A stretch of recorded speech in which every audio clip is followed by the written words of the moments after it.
And we're back to learning Inkscape in the year day 42. Let me show you how I can recreate the Texas flag. So we practice a little bit. First up, use the rectangle tool. You can copy that by pressing Ctrl C and Ctrl V.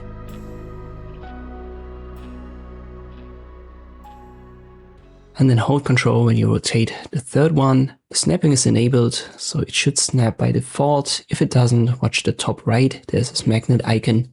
Make sure it's checked. Let me now transform it a little bit. So this one on the left, I make it a little bit thicker. And the two right here, I left click on them while holding Shift. Then both are selected. And I want to make them a little bit bigger at the same time. So now I drag them downwards and maybe a little bit to the right.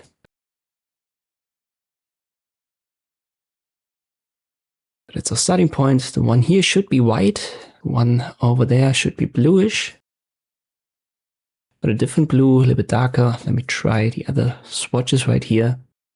This one should be fine. So I use these arrow icons at the bottom right to access more swatches. And this one was actually light gray. Let me make it white.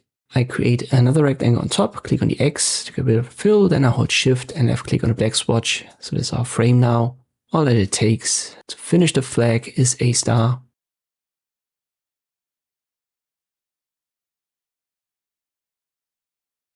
We activate the polygon tool.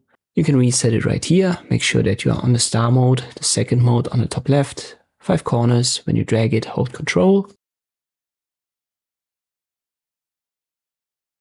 Rotate it until one of these spikes at the top. I'll make it black for now and I'll hold Shift, click on the X to get rid of the stroke. So stroke is unset. Fill we're going to change later on. But we have to set the spoke ratio to 0.4. This gives us straight lines. And when you resize it, always hold Ctrl and Shift.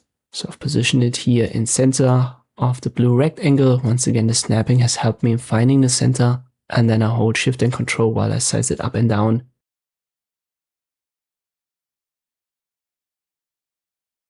Now I can make it white, but I think it's still a little bit too big. So let me size it down once again, just slightly. And that's about it. Try to recreate it. I make this point in many videos. You need some practice. Just watching these videos will not help you learning Inkscape. You have to actually use the program. I hope this one was helpful. Thank you for watching and I'll see you next time.